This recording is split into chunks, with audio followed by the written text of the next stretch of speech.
Le Forum national sur les investissements au profit de la femme et du genre a officiellement démarré ce jeudi 7 mars 2024 au Palais des Congrès de Cotonou. Initié par le ministère des Affaires sociales et de la microfinance et l'Institut national de la femme, ce forum a pour objectif de contribuer à l'accroissement des investissements en faveur de la promotion des femmes. Pendant 2 jours, il sera question de faire le bilan des investissements dans les interventions au profit de la femme et d'amener les acteurs à prendre de nouveaux engagements pour l'accroissement de ces investissements. L'initiative est accompagnée par des partenaires techniques et financiers. Pour ce lancement des travaux, ils n'ont pas manqué de dire leur reconnaissance à l'endroit de l'exécutif béninois sur les investissements au profit de la femme. À la veille de la Journée internationale des droits des femmes, je trouve que c'est une excellente idée de s'arrêter un moment et de faire le point sur les investissements réels destinés à asseoir et accélérer les droits des femmes. Pour moi, le thème choisi s'inscrit dans une logique pragmatique. Côté bilan, nous jetons un coup d'œil dans le rétroviseur pour voir ce qui a été fait réellement, apprendre du passé.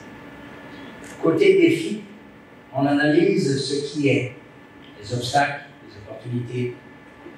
Et côté engagement, nous nous fixons de nouveaux objectifs pour le futur et nous planifions l'action. Investir en faveur des femmes, accélérer le rythme, c'est le thème de l'édition 2024 de la Journée internationale de la femme. Pour la présidente de l'Institut national de la femme, investir dans les femmes en allant encore plus vite est devenu un impératif. Le thème de la célébration de la Journée internationale de la femme pour cette année est investir en faveur des femmes, accélérer le rythme. Le besoin d'accélérer le rythme provient du fait que le monde est en état d'urgence. Conflits géopolitiques, crise humanitaire, forte recrudescence de la pauvreté marquée par des inégalités socio-économiques croissantes et les impacts persistants de la pandémie de Covid-19, aggravation des effets du changement climatique, menaces liées à la cybersécurité, menaces terroristes avec leur migration forcée, etc. Ces situations affectent gravement les femmes et les filles, en exacerbant la violence domestique, en accroissant leur vulnérabilité aux violences sexuelles et à toutes sortes d'abus, en provoquant la réduction ou la perte de moyens de subsistance.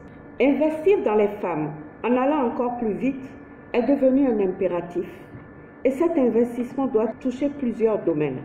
Des pas de géant ont été effectués au Bénin au plan législatif, institutionnel, d'allocation de ressources, de participation des femmes à la gouvernance. Mais les réalités nous interpellent et nous appellent à redoubler d'efforts.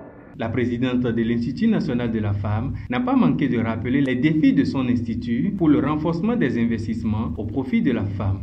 À l'Institut national de la femme, nous recevons tous les jours des femmes abîmées par les violences domestiques, conjugales, en milieu de travail. Celles qui sont économiquement vulnérables ont d'abord besoin d'une autonomisation émotionnelle, psychologique, d'une sortie de l'emprise et de l'ignorance qui leur fait croire qu'elles n'ont pas le choix de refuser de subir la violence. Pour nous, il est clair que l'heure est à l'investissement dans le renforcement des compétences et de la résilience des femmes par la formation, le mentoring, le coaching, le soutien, la documentation numérique sur les questions de découverte de soi, de compétences personnelles et professionnelles, d'estime de soi, de confiance en soi, d'intelligence émotionnelle, dans des formules intégrant leur contexte culturel. L'intensification de l'investissement doit aussi gagner les domaines prioritaires suivants.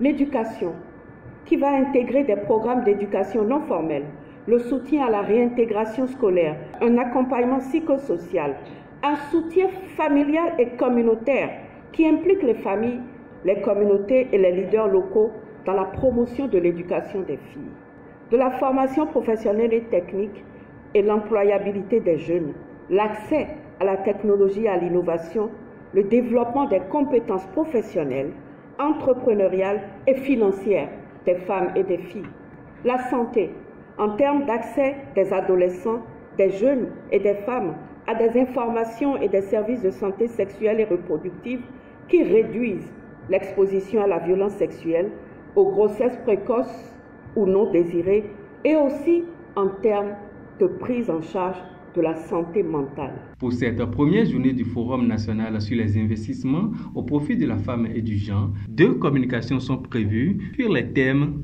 état des lieux, des initiatives, des projets et des programmes en faveur de la promotion de la femme et du genre sur les 5 dernières années au ministère des Affaires sociales et de la microfinance, et l'état des lieux de la lutte contre les violences basées sur les genres à l'aune de la création de l'Institut national de la femme. S'en suivra un panel débat sur le thème « Investissement sur les femmes en politique, comment accélérer ». Par ailleurs, les participants au forum peuvent visiter les stands de l'INF pour s'enquérir des activités de cet institut. Le ministère des Affaires sociales et de la microfinance a aussi installé une cabine d'enregistrement des femmes participantes au forum sur la plateforme Compendium des compétences féminines.